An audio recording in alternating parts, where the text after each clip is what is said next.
Warning: the following episode contains mentions of rape, which some listeners might find disturbing. Listener discretion is advised.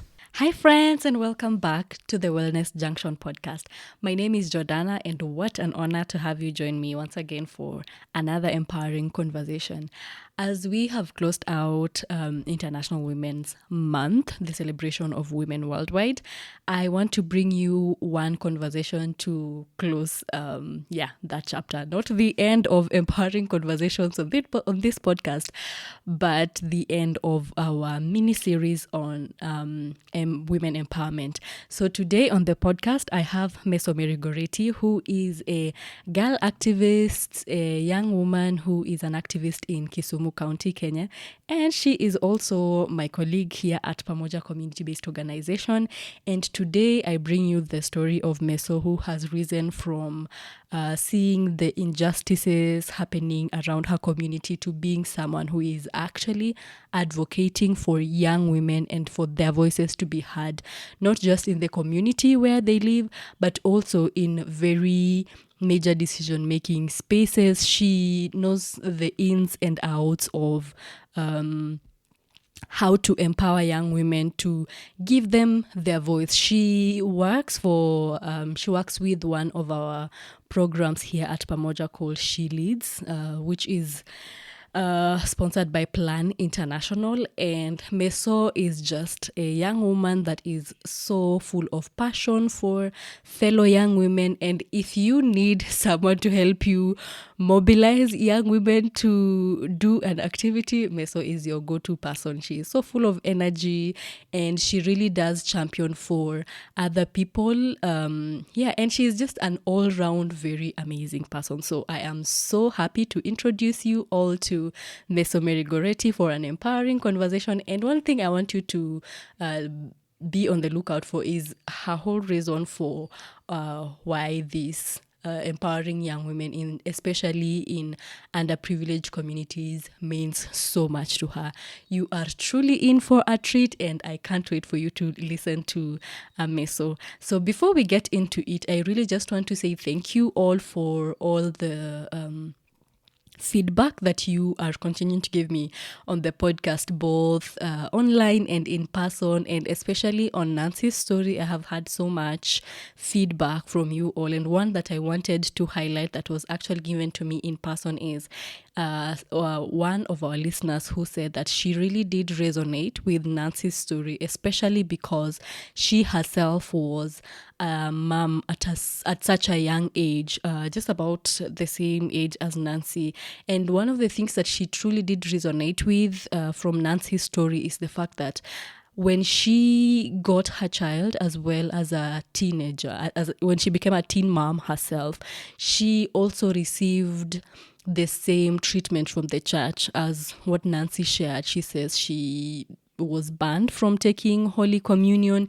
And I think for me, what really just did make me feel so sad is that the church refused to baptize her child because apparently they say they do not, the pastor for the church at that time decided that they were not going to baptize children of single moms. And just how sad is that? She was very passionate about the church, and I think that treatment has affected her relationship with the church. She really is still she still is passionate about her faith, but she says that when she looks back, she has realized that incident really did wound her, and it really did affect her relationship with her faith, and it has really taken a long time for her to reconcile with that, and for her to just be able to just go back to feeling like she belongs to a church community. And these are some of the issues that we really that this podcast wants to shed lights on. The fact that our relation, the things that happen in our lives, like our sexual and reproductive health, it really does affect our life generally, our mental health, and now in this case even our faith. And so just being cognizant of this fact can really help us to know how we can move forward with our lives. So thank you so much. And if you want to give any feedback on the podcast, you can reach the Wellness Junction podcast on our social media platforms. We are, that's how you can find us, the Wellness Junction podcast at on Instagram, on TikTok, and on Facebook as well. In the show notes, I have also included the WhatsApp number for the Wellness Junction podcast. So if WhatsApp is more your vibe, if you're a no social media kind of babe, that's good as well. You can reach us on WhatsApp. The number is in our show notes. So thank you so much for being here, and let's get into the conversation with Meso Mary Gorety. Welcome to the Wellness Junction podcast. On this show, we engage with young people to explore their lived experiences with mental, sexual, and reproductive health and well-being. We also hear from experts who provide helpful insights and practical steps to navigating vulnerabilities that come with mental and reproductive health. I am Jordana, the host of the show, and I am so glad you're here. Hi, Meso. Hi, Jordana. How are you doing today? I'm fine, and you? Niko poa. Welcome, Meso, to the podcast. Please introduce yourself to us. Tell us what you do. Thank you so much, Jordana. My name is Meso Mary Gorety. I'm an activist, a girl champion. I come from Kenya, Kisumu. I also support girls and young women going through sexual gender-based violence, issues of relationships, and giving them information at different levels concerning sensitizations, dialogue, and I work with a group called Kowur Girls and Young Women, just ensuring that people from my community and my village have information, because even me at one point, I didn't have information. So through my group, I educate them on different things, focusing on menstrual hygiene, SRHR, SGBV, and so forth, and also ensuring that these girls are safe, giving them information. But besides that, I also support Pamoja community-based organization in the project called She Leads, implemented by Plan International and Pamoja CBO. In She Leads, we work with girls and young women from 14 years to 24 years. So through this has also given me a milestone to continue working with young people, engaging with young people at different level. Yes, and talking about supporting survivors of sexual gender-based violence, I have a group that I started in Kisumu Westward, that supports survivors of sexual gender-based violence, girls only, but it is not limited to only girls and young women coming within Kisumu West. So long as you are a sexual gender-based violence survivor and you show interest in joining our group, you are very much welcomed. In this group, I personally support these girls with linkages and referrals, ensuring that they get psychosocial support, they go through the trauma, depression. We are in this together because Pamoja doesn't work alone.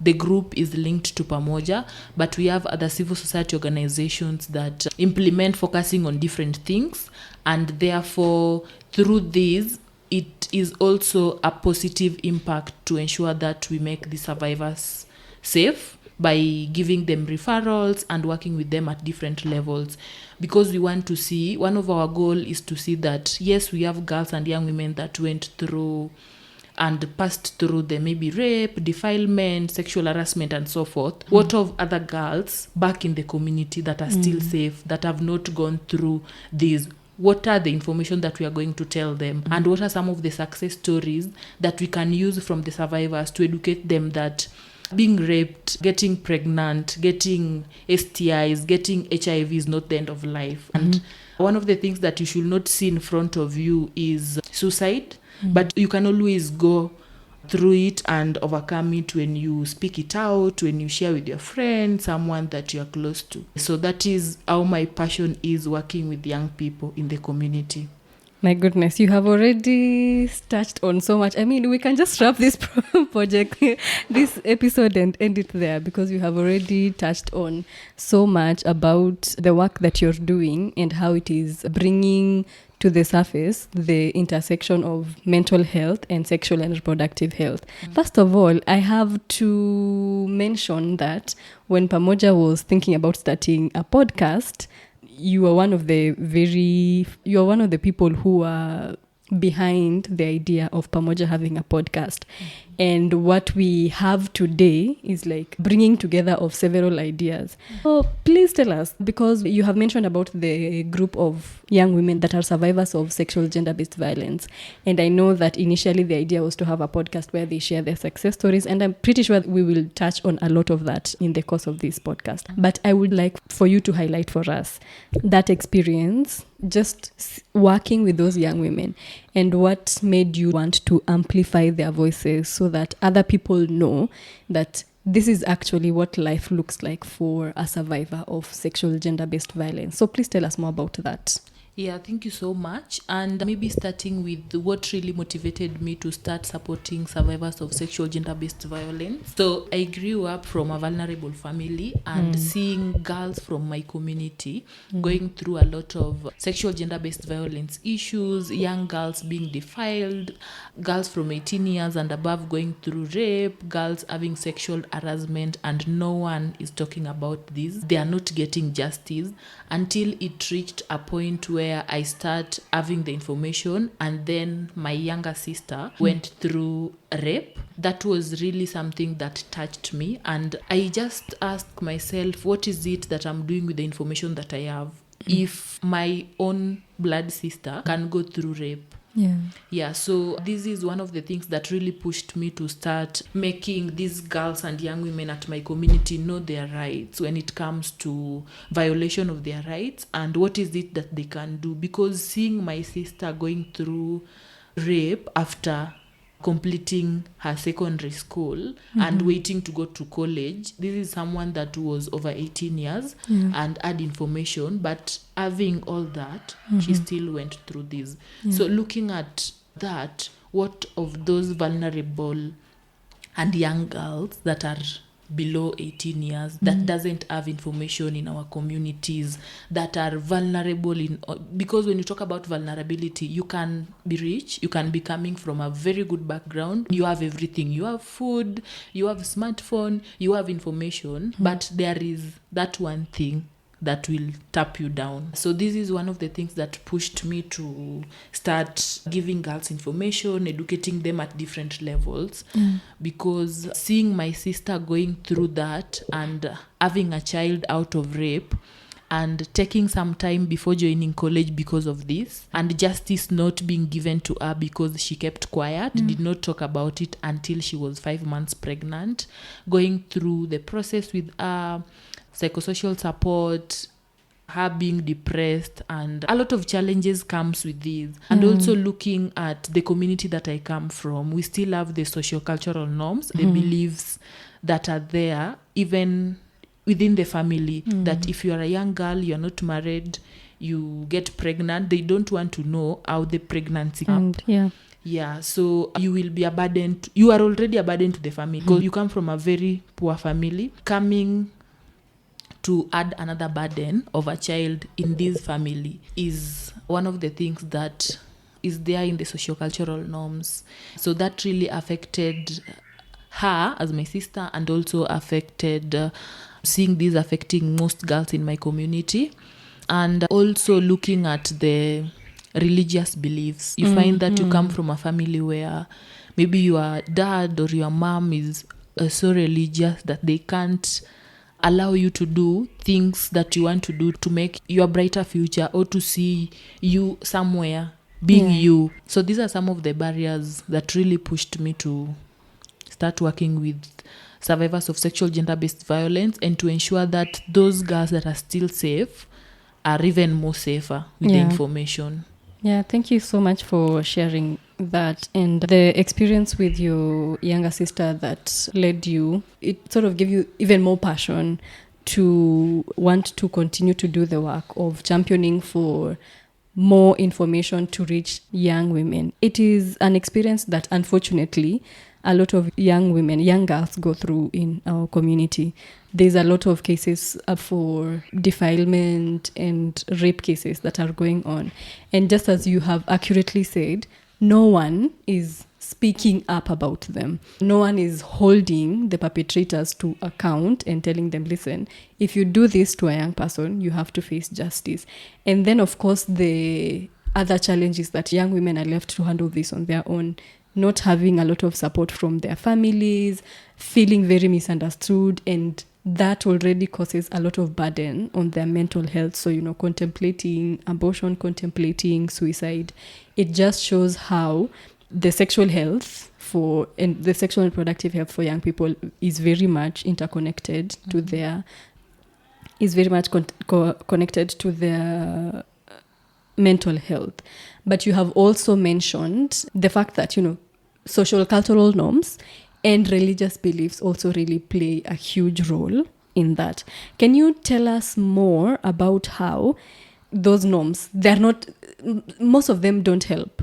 For example, the fact that a young woman is supposed to not be sexually active. So when you get pregnant, people just assume, huyu alienda wapi, ndio akapata mimba, where, how come they got pregnant? No one cares to ask, maybe it was a case of, defilement. And it causes, for example, just as you've mentioned, it causes a young woman to keep quiet about this. And can you just imagine the stress for you are raped? That alone is already so stressful. But if you become pregnant, now you have to talk about it. You have to talk about the rape case. And there's a lot of shame that comes from that. So can you just talk more to us about how our cultural beliefs, the negative norms, how they make the situation even much worse? Yeah, thank you so much. So number one thing that I can say is that not all the cultural norms and cultural beliefs were made because we were born and we found them, were made to be a burden to us. Most of them were there to shape us. An example, you are being told that if you are a young mom, if you are a mother and you are breastfeeding, you are not supposed to just be walking helter-skelter. If you go to the market, you come back, you are supposed to ensure that your child is safe, your daughter is safe, your boy is safe, because maybe you met someone that chafu. Yes. So those are some of the norms that were there to shape us, but most of the norms are outdated. Looking at the current generation, where technology is taking over everything, and those who are the negative norms were there because they favored our grandfathers. They are not favoring us now. Yes, and because they were made and they are there to be followed, it also depends with the community that you come from, because not all the communities are much bounded into these norms. But according to the community that I come from, they really are bounded to these norms, and they will ensure that if I'm a young girl and I get pregnant and I was raped, how did you dress yourself? It is believed that if you are a young girl, you're supposed to dress yourself, and you're not supposed to be you are not supposed to be in a trouser, you're not supposed to have your short skirt on, you're not supposed to be in a club, you're supposed to be at home. Doing what? Cooking. You're supposed to be at home doing what? Doing house chores. So yes, it is very difficult to talk about them because there are so many. And looking at the challenges that girls go through, even when we leave alone the sexual gender-based violence thing and go to a basic thing that are supposed to give young people information, education, we still have communities where they don't believe to educate girls. I can be 2 years ahead of my younger brother, but when my younger brother will be doing his primary school, the family will consider to take him to school, and I'll remain back at home. So the moment I'll remain back at home, I'll start asking myself, am I not important to the family?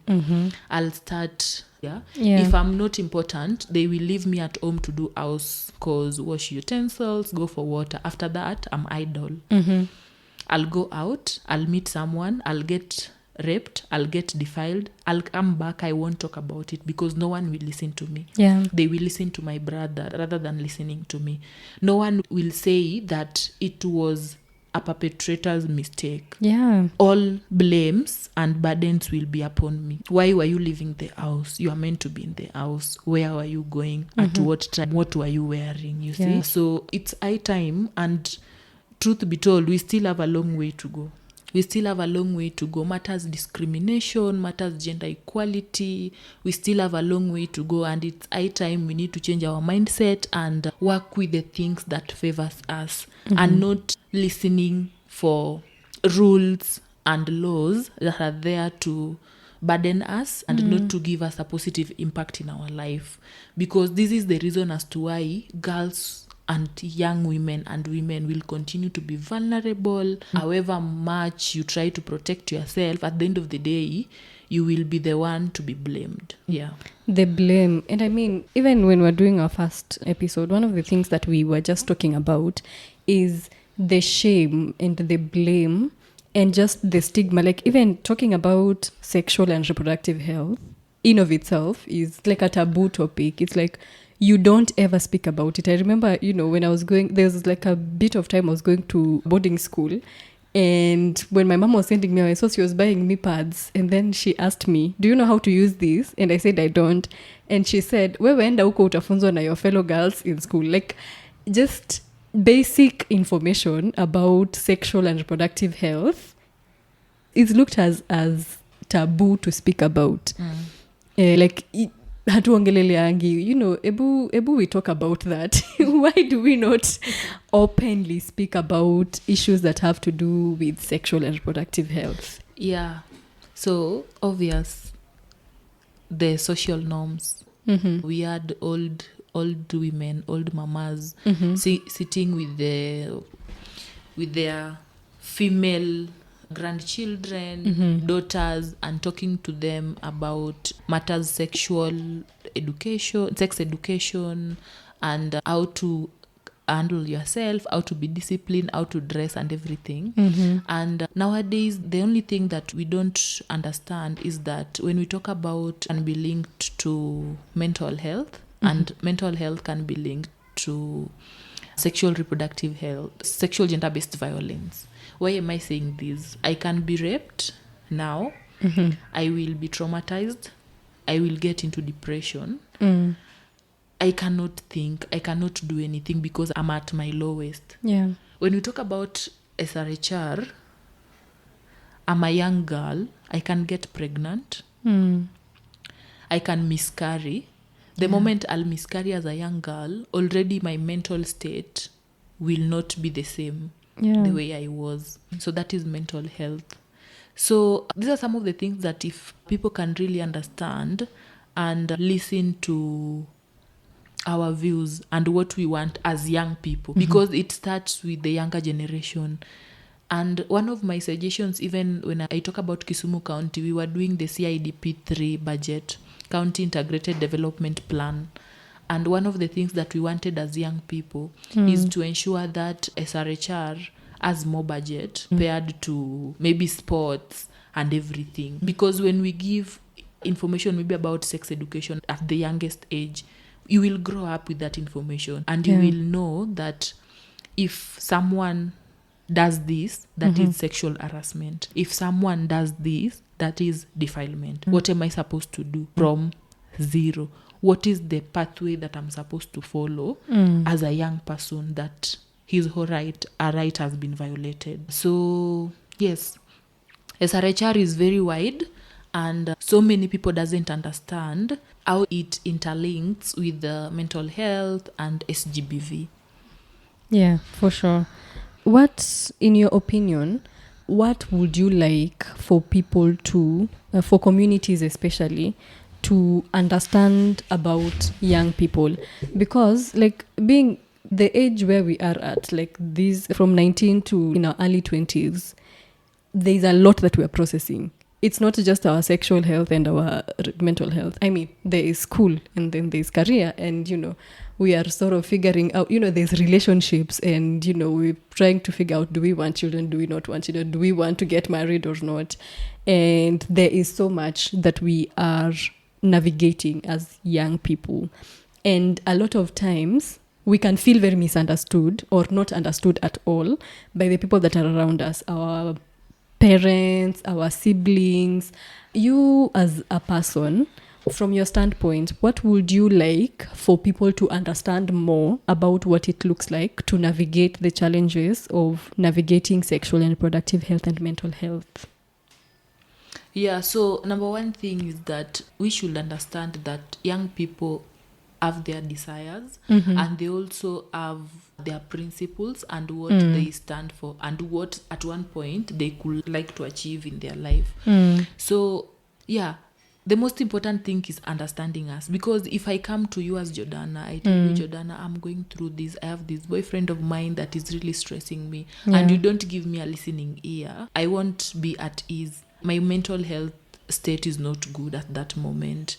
So it's time we start understanding the young people, we listen to them and not make decisions on their behalf. This is what I want as a young person. I bring you on board as someone maybe as I see as my role model or as my parent. You're supposed to listen to me and not to shout, and to me saying, you are young, you are supposed to follow everything that I tell you and so forth. Yeah. We are all human beings. Yeah. Though according to the norms, you are supposed to bow down and listen to these old people. So long as amekushinda na miaka kidogo, you are supposed to like adore them. Yeah. And that is not the good way to go.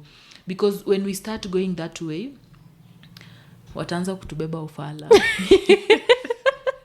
Mini Gen Z, and maybe they won't take what we do or what we tell them seriously, knowing very well you are just a mere youth. Yeah, unajua nini? Unajua nini? You don't have the information, you don't know the right way to go. If I tell you, no, you want to go to direction A, but I want to lead you to direction D, you don't have a say, and you cannot say no. The moment you will say no, you will be labeled. Jordana ni kichwa ngumu. Huyu mtoto wa nani siku hizi ako na madharau. You're seeing yourself, you're growing up, you can't listen to these older people. Yeah, so being listened to by those who are ahead of us.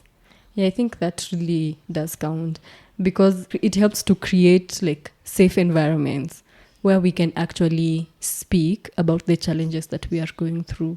Because when kama hakuna a safe space where we can speak, it means we are just experimenting things on our own, or we stay isolated, and that isolation puts us in it's like a vulnerability on its own.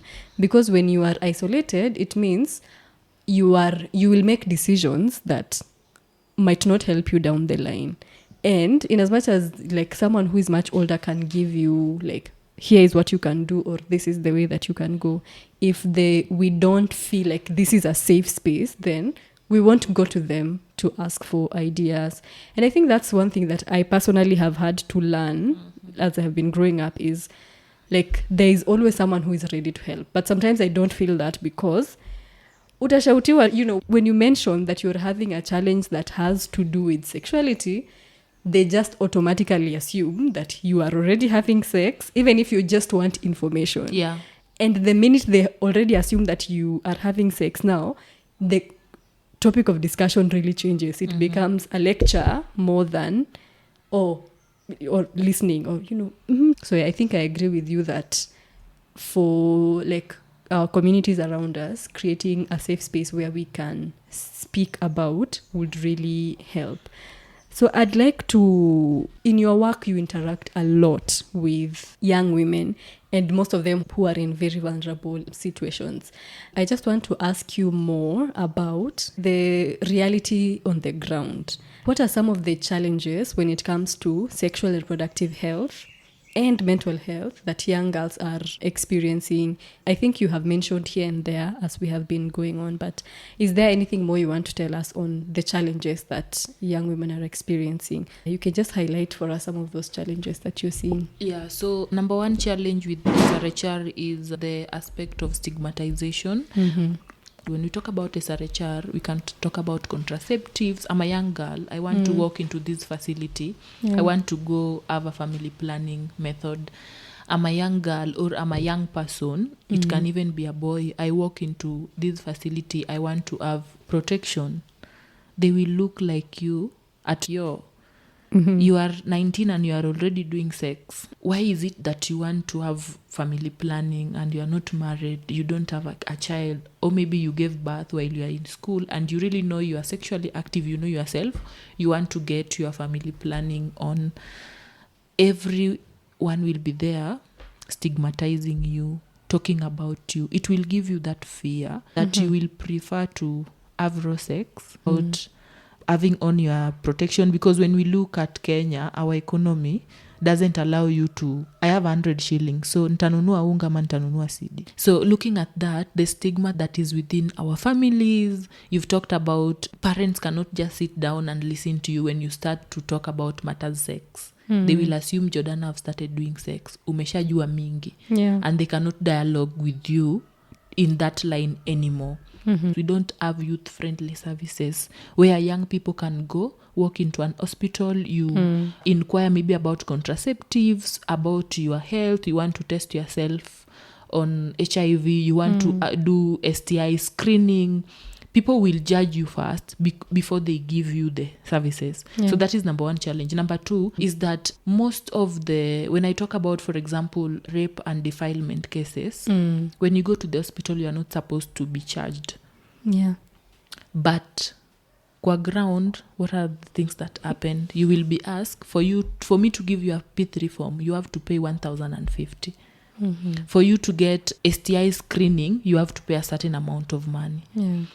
We have government condoms that are not for use, the protections that are not for sale. For sale, yeah. But if you walk to some facilities, they will want, not per se selling, but they will want you to bribe them for you to get a protection. And there you are a young girl, you are a young man, you are vulnerable, you don't even have, saa zingine hatu umeinama, you've not taken anything for lunch, and you are concerned about your life and her life, and you don't really want to interfere with anyone's future in between. So you take an initiative of going to a facility or a hospital to ask for protection, and no one will look at you as if you are serious. They will say you are a young person. That is the only thing that they can do. They are idle.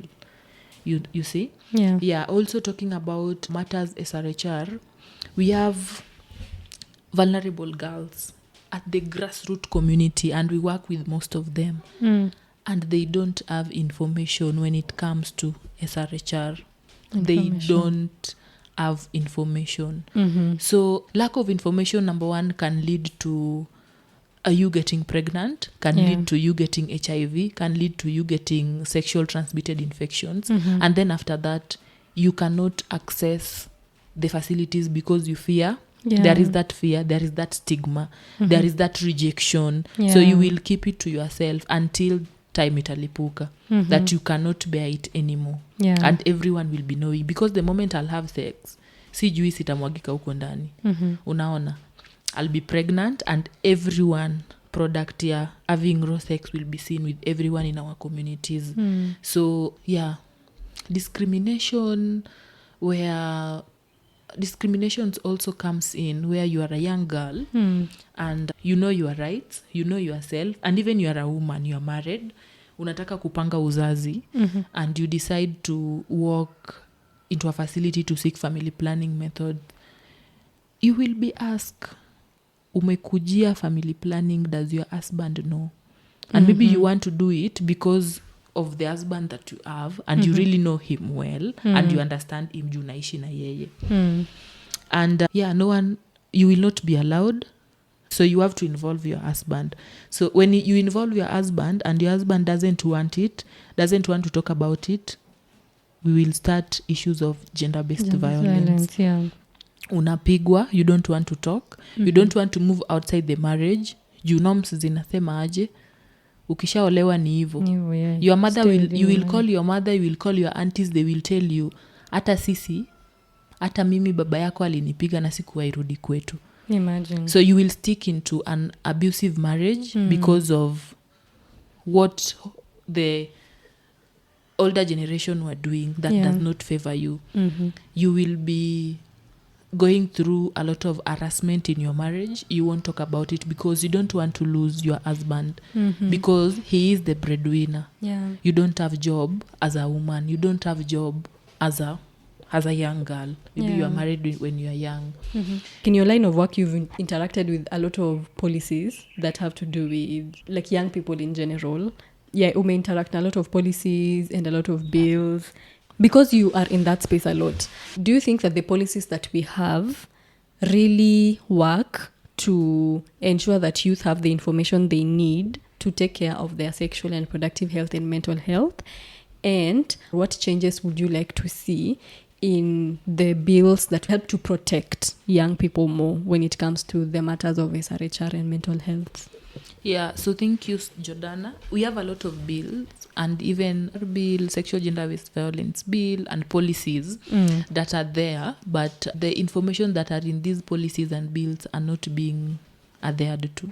Why am I saying this? They are there because we as Kenya, as Kisumu County, you have an SGBV policy, but who knows what is in this policy? Do the government take the initiative to make the young people know that we have an SRHR policy, and this is what the SRHR policy is saying, and this is what you should do, and this is what you should not do? So the policies are there, but they are not being, that is number one.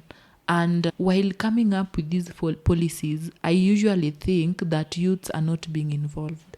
Because when we talk about, even on Thursday of this week, 19th of this December, we have a youth bill that is coming up. So there is a public participation for the amendment of what is in that bill. The public participation, for example, will be in Kisumu Central. And we expect people, the public, from all the 7 sub-counties in Kisumu County to attend, and the young people to see what is it, that bill that they are supposed to know going forward.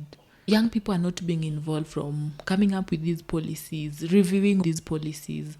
So the policies are there, they're not being followed to latter, and young people are not being involved, and it is not beneficial to these young people. Because when we talk about SRHR policy, what does SRHR policies say about contraceptives towards people, that girls that are below 18 years? And do we really make these young girls to know that this is what the policy is saying, so these are what are supposed to be done? So what should be done differently, I think, involving young people from coming up with the policies that we know will really affect their life and will really affect on how they think, how they do their things within their various counties. And also not just involving them, but making them know, sensitizing them, giving them information, and making them understand what is it that is in the SRHR policy, and what right do I have towards this policy as a young person, in case I need this help, in case I need to acquire this service. What is the right way to take? What is the right path to take? Whom do I talk to? You see? Yeah, so involving the young people, getting to hear their views, and not just calling them into forums to rubber stamp that we involve the young people, but the people that are behind the policy, that are there to see how our life continues, are not us as young people. Yes. Wow, thank you so much. The level of involvement, and I think you've touched on a really important fact that when public participation is called for policies that really matter to our lives, they are usually put in a city somewhere. So then, how do we ensure that information about those policies is reaching the people who need them the most? One thing that I've been thinking about as we've been going through the 16 days of activism from 25th of November to this month is the fact that as a society, we've been talking about GBV generally, but because we are talking in the context of sexual and reproductive health here and mental health, I think that as a society, we don't recognize just the impact of something like SGBV to an individual's mental health, and that then goes to impact their lives so much. Your life is never really the same after that has happened. And I know you can attest to that, having worked with young women who are in this very vulnerable position. And I think that our failure to understand how this very it impacts their lives, such like how much it impacts their lives, I think we have this laxity, and it's like we have a very huge tolerance for cases of gender-based violence continuing to happen in our community. Like I was just talking with a few friends of mine recently, and everyone can always tell you they know a woman who is being beaten by their husband. And I have mentioned this. I think this is like the third conversation I'm mentioning this. Everyone knows a woman who is being beaten by her husband. Everyone knows a perpetrator everyone knows, someone who has gone through SGBV, or someone who has been raped or defiled. But the reporting and response mechanisms for such cases, they are very weak, so that the most vulnerable in society, they're just left to continue bearing the burden with very little psychosocial support even to start with, but also just seeing these cases to justice. When it comes to response and reporting of cases of SGBV, do you think that as a society, there's more that we can do? Like, leave alone even just police and the judicial system. Like, just me as your neighbor who understands that what is happening to you is really impacting your life. How can we as individuals be better at reporting cases? Or, what needs to happen for us to see more response and more reporting in cases of SGBV? Yeah, so number one thing that usually happens as to why people fear cases of SGBV is you might find that my right is violated, but the perpetrator is someone that you cannot joke with. He will come for you. She will come for you. So we should take our own initiative and ensure that we are our brother's keeper. If I see Jordana is in an abusive relationship, I can sit you down and talk to you. What if Jordana cannot listen to me anymore and Jordana is too much into the love? You're being beaten, but wewe unampenda utaki kumwacha. What is it that should be done? Yeah, number two is we see talking about sex education. And nowadays, if I see my neighbor or my younger cousin is doing something that may ruin his or her future in life, and I talk about it as someone that I've maybe at one point experienced, or I know you're doing this but it will not end the way you think, something will happen, I start talking about it, I'll be the one that is targeted, will be looking like a bad person in this situation. I see. Yeah. So you cannot no longer talk about your neighbor. You cannot no longer talk about your cousins, however what you see, how bad they handle themselves, how bad the companies they keep and everything. So I think it's high time we start thinking on a plan B on how to give information to these young people. And I'm happy that Pamoja came up with a very good initiative, because sitting young people down and talking to them about SRHR, you just call them somewhere under a tree. They will not listen to you. They have their smartphones. They have things to do. They have to go on TikTok. They have social media, and they know how to handle and use their smartphones. So the initiative and a project that Pamoja started called Pamoja Tucheze, where you can sit down young people through games, football, through allowing them to show their talents, but really twisting it to look like, as much as they show their talent, they have fun, they dance, they play football, you have a brief of their time. If it's 2 hours, you have 40 minutes of their time talking about what affects them, giving them information, ensuring that by the time the 90-minute football game is ending, each and every young person will be going back home knowing, if this happens to me, I'm supposed to take this direction. If I get violated, I'm supposed to take this direction. If I'm living with my uncle and I'm a young girl and my uncle is touching me, suggesting on a bad way, I'm supposed to talk to someone. I'm supposed to talk. It might not even be someone from your family, but someone that you trust. So handling young people is not easy, because I have experience of working with young people. So you cannot just call Jordana and cousin wake wa 13 years, 12 years, 15 years, you sit them down, then you want to talk your mind and expect them to listen to you. You must come up with a very unique way of talking to them and ensuring that they feed the information that you are saying. And I think you talked about leaving alone the judiciary, leaving alone the government, but I think we should not leave them alone aside on this topic. Definitely. Because in our communities, you might be having children, but your neighbor or an assistant chief somewhere knows your child more than you. That's very true. I'm a single mother, for example. I have 2 kids. I don't have a husband. I have to wake up in the morning, ensure that my kids go to school. And I have to ensure that by the time they're coming back in the evening, get something to take. They get food. I won't be concerned of, alitoka shule alikuwa wapi. Alitoka shule saa 10 amefika kwa nyumba 6. No, that is none of my business.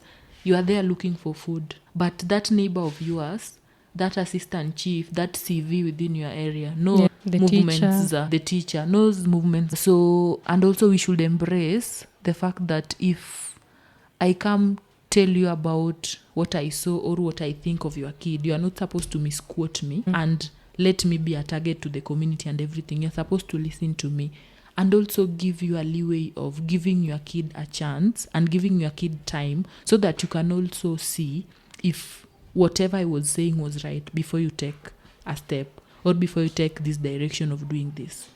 Yeah. And also, last thing that we should all understand is that beating our kids cannot solve anything, but we can always talk to them and listen to them. You will find me with a boyfriend. I'm in grade 6. Then at one point, maybe I told you while I was in grade 3 or grade 2, I have this deskmate of mine, anakujanga na nishika hivi. You didn't want to listen to me. Aligo ahead, akago ahead, ikafika penye sasa, sisi ni my boyfriend. Sisi wote tuko grade 6. You start seeing strange movements, strange things that I'm doing as a young person, and you don't want to talk about them. Hizo ndio zinazaana, and they build to a big thing. So the perpetrators that we see now, hawajaanza sahi. Walianza kitambo when they were young. You see, no one talked about it, no one listened to them. Maybe at one point if they really wanted to talk about it. I was in a session in a school in Seme, and a grade 7 boy aliniuliza a very funny question.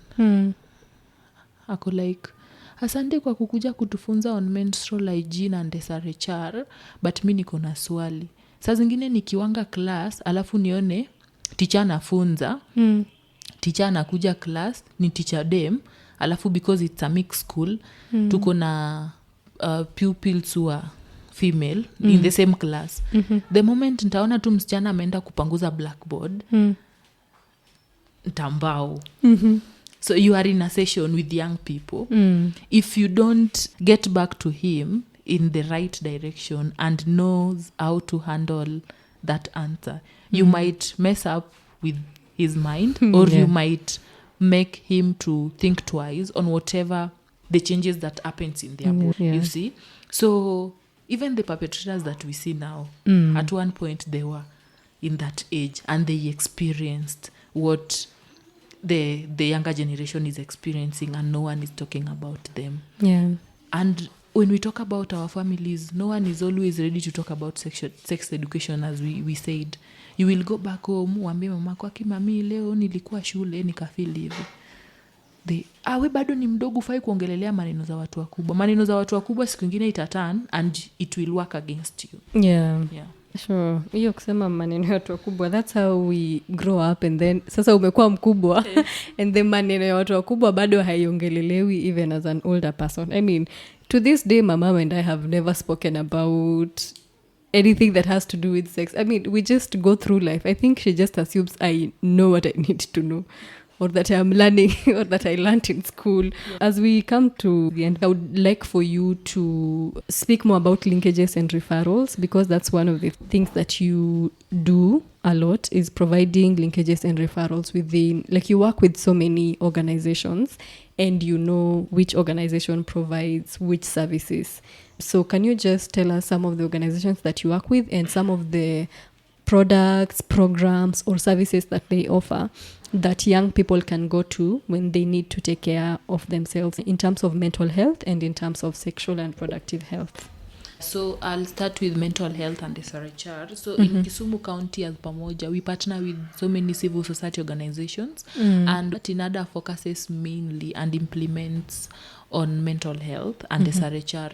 So earlier I shared about having SGBV survivors and linking them with different opportunities at different levels.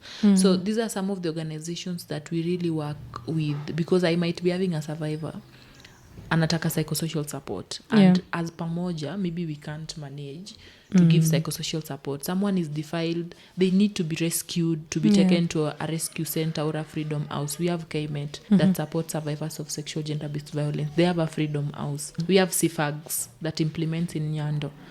And CFAGs also have a safe house where they temporarily keep the SGBV survivors just to make them safe, because not all SGBV cases are allowed for the victim to go back in the same home, the same environment. Some need to go to the safe house, to go to the freedom house. So we have KMET, we have CFAGs that we do link our beneficiaries to, so that they can be hosted at their safe house, and also gives psychosocial support, guidance and counseling.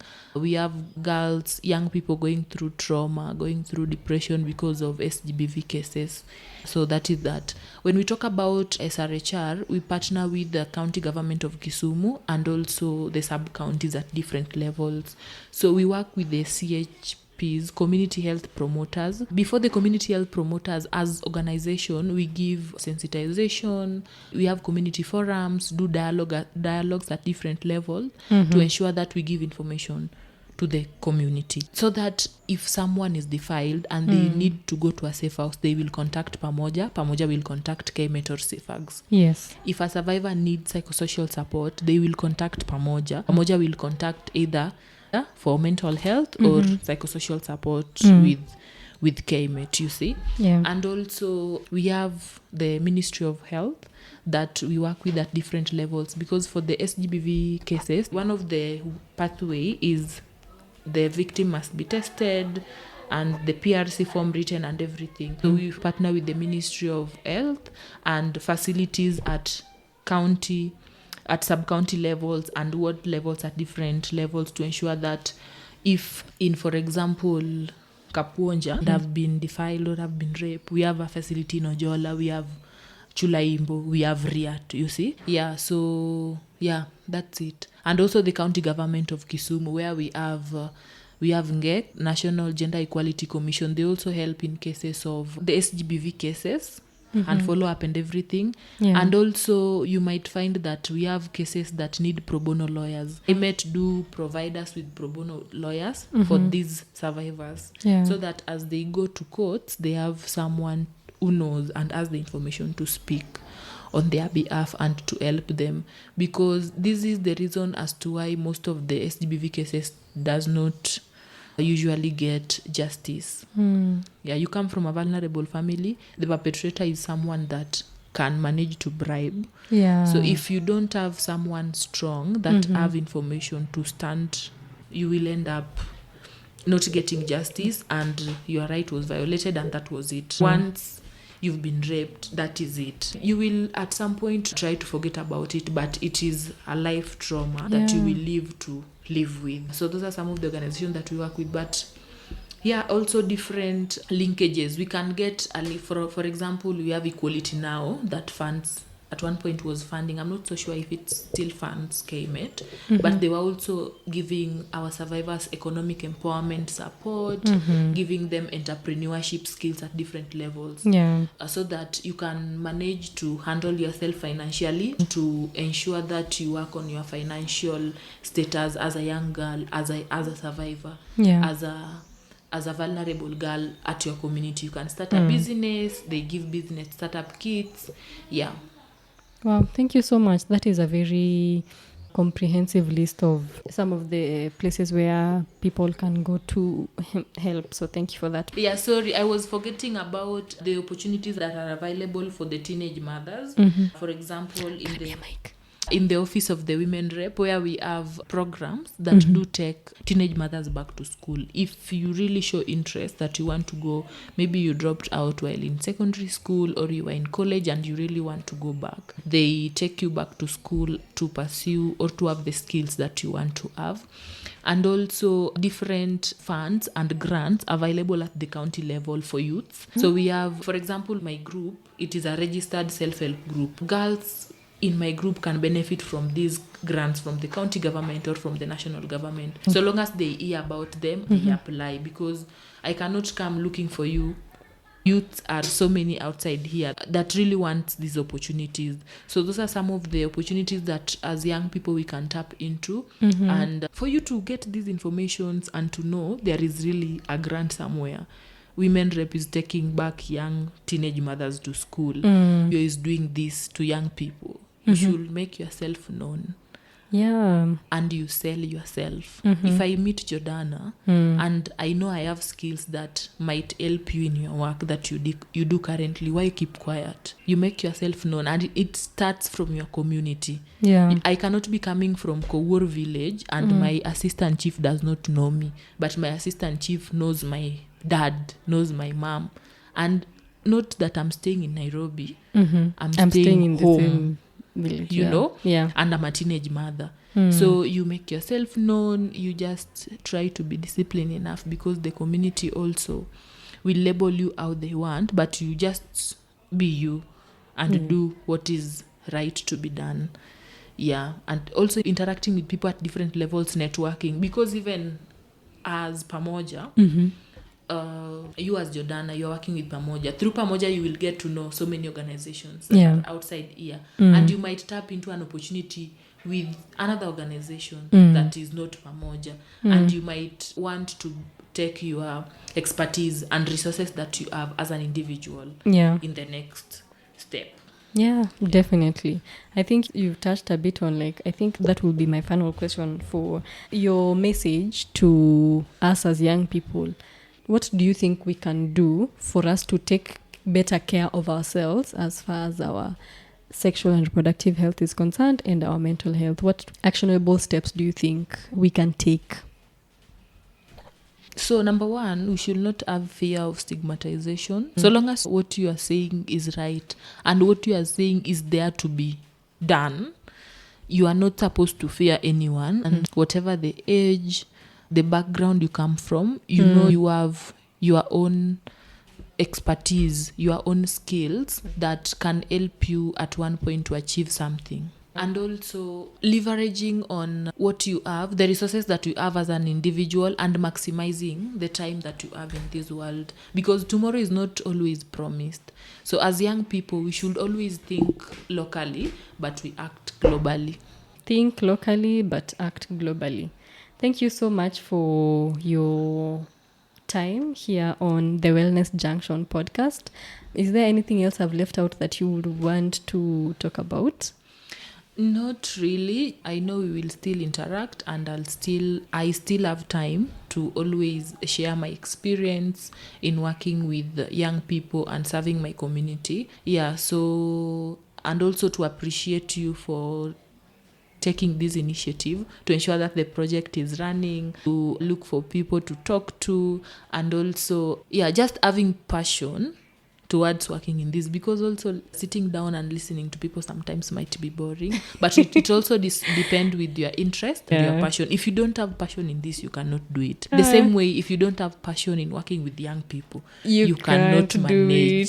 So you should always try and fit in my shoes. For you to get information from me, you should be in the same bracket. Yeah.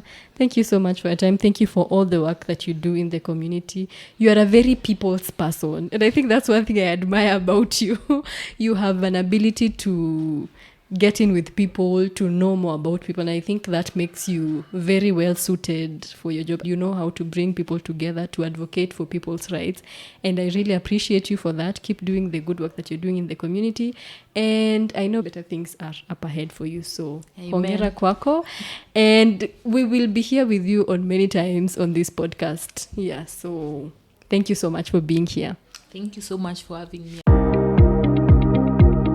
Thank you so much for listening to today's episode. The Wellness Junction podcast is a production of Pamoja community-based organization. It is supported by the Northwestern University Access to Health Project with production assistance from Studio Spain Media Group. Please take a moment to follow the Wellness Junction podcast on Spotify, Apple Podcasts, YouTube, or wherever you're listening. To learn more about how Pamoja CBO has impacted young people's lives over the past 15 years, please visit our website at www.pamojapamoja.org or our social media pages that are linked in the show notes. I have been your host, Jordana, and I can't wait to connect with you in the next one. Thank you for being here.